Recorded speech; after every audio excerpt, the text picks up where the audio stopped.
My high school bully's wife became my gym friend. I never thought I'd actually say this out loud. For 15 years, I kept this locked away in a place I rarely visited.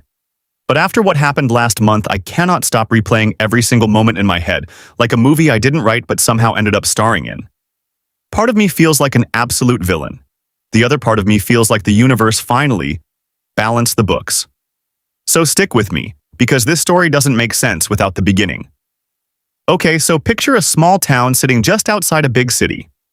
The kind of place where everybody knows everybody, where the same families have had power for generations, and where being different doesn't just make you stand out, it makes you a target. I was the only black kid at my school. Let that sink in for a second. Not one of a few. Not part of a small group. The only one. And there was this kid, I'll call him Jake, who seemed to wake up every single morning with one agenda: break me. I still don't know why he chose me. Maybe I was convenient. Maybe something darker was driving him. But Jake was the golden boy of that school. Rich family. His people funded the sports programs, sat on the school board, had the principal on speed dial. He was completely untouchable. And I was the opposite of that. The racial slurs started in the hallways. Casual. Almost cheerful. Like it was nothing. Like I was nothing. Then came the rumors, whispers that spread like wildfire that I was violent, that I was into heavy drugs, that I was dangerous. Those rumors dragged me into the principal's office more times than I can count, while Jake watched from the hallway with that smug grin on his face. He sabotaged my group projects. He got inside my first real relationship and poisoned it until it collapsed. And every single time I looked to a teacher for help, those teachers looked away. Because Jake's family wrote checks. And checks mattered more than the one black kid who had nobody in his corner. I graduated carrying wounds I couldn't even fully name yet. Raw. Furious. And completely alone in what I had just survived. Here's the thing about being knocked down that hard at a young age. You either stay down, or you become obsessed with never letting it happen again. I chose obsession. I didn't keep up with Jake or anyone else from that town. I didn't stalk his social media or wonder what he was up to. I just built. I became a well-known massage therapist with a loyal client base in my city. I hit the gym 5 days a week.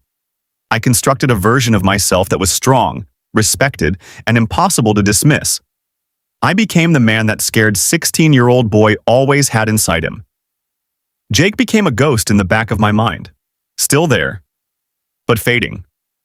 For 15 years, I had absolutely no idea what his life looked like, and honestly, I told myself I didn't care. Then the universe decided to make a phone call I wasn't expecting. Her name was Sarah. I met her in a HIIT class at my gym a few years back. You know how gym friendships form, right? It's comically slow. First, it's just a nod across the room. Then a good job after a brutal set. Then actual conversations between rounds, catching your breath, laughing about how destroyed your legs feel. Sarah was warm, funny, clearly driven. But there was always this sadness sitting just beneath the surface of her smile that I could never quite figure out. I didn't push. Some people carry weight they'll share when they're ready. Then one afternoon we grabbed coffee at the gym cafe after class. She was scrolling through vacation photos on her phone, laughing about a sunburn, and she turned the screen toward me to show me her family. And I saw his face. The air left my lungs so fast I almost choked on my coffee. Jake. Except this was not the Jake I remembered. The cocky golden boy who made my adolescence a living nightmare had been replaced by someone I almost didn't recognize. Bloated. Visibly stressed. Hairline retreating like it was trying to escape his own face. Eyes that looked permanently exhausted. I kept my expression completely still. Neutral. I said nothing. Inside, though? Inside, I was that teenager again. Standing in that hallway, hearing every slur, feeling every humiliation, watching every teacher turn their back on me. I said nothing. I just smiled and kept scrolling through her photos. Over the next several months, Sarah and I kept talking. Deeper conversations. Real ones. She started opening up about her home life, and what I heard was a portrait of a woman slowly drowning. A husband who was constantly moody, snapping at her and the kids, money being tight, criticism without warmth. a household running on pure tension. I listened, carefully, intentionally. And when I spoke, I chose my words carefully. I said things like, "You deserve to feel safe in your own home." I told her no one can sustain living under this kind of constant stress. I suggested she talk to a therapist and connected her with someone from my professional network.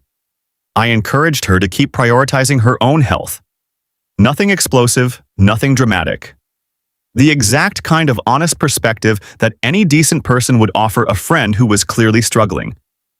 But here is the question I cannot fully escape. Was I being a good friend? Or was I a man who had waited 15 years and was now holding a lit match near gasoline while telling himself he was just standing nearby? I genuinely don't know. And that uncertainty is the thing that will not let me sleep at night. Last month, Sarah found me after class. She hugged me and held on for a moment longer than usual. Then she pulled back with this expression on her face that I can only describe as someone who had just stepped out of a burning building and taken their first clean breath. She had filed for divorce. She told me that my perspective had given her the courage to finally trust what she already knew. Jake was apparently blindsided, spiraling. The golden boy who once had the whole town in his pocket was now watching his life come apart at the seams. I stood there and felt something wash over me that I still cannot fully name. Part of it was cold, sharp, satisfying in a way that made me feel powerful and small at the exact same time. The bigger part felt hollow. Because here is the question that has been eating me alive ever since. Did I do this to help Sarah? Or did I do this to finally make Jake hurt the way he made me hurt? And if it was both, what does that make me? I believe in karma. I always have. I also believe that 15 years of carrying that kind of pain is a real and heavy thing. And I believe Sarah is genuinely better off. She's thriving now, lighter, free. But I also sit with this. Did I cross a line I couldn't see clearly because I was standing too close to it? I didn't lie. I didn't manipulate. I said nothing I wouldn't say to any person in pain. And yet, I knew exactly who her husband was. And I never said a word. 15 years, one chance encounter, one coffee, one slow burn, and now Jake's world is ash. I don't know if I'm the hero of this story. I don't know if I'm the villain either. Maybe I'm just the kid from that hallway who finally stopped carrying something that was never his to carry in the first place. Make of that what you will.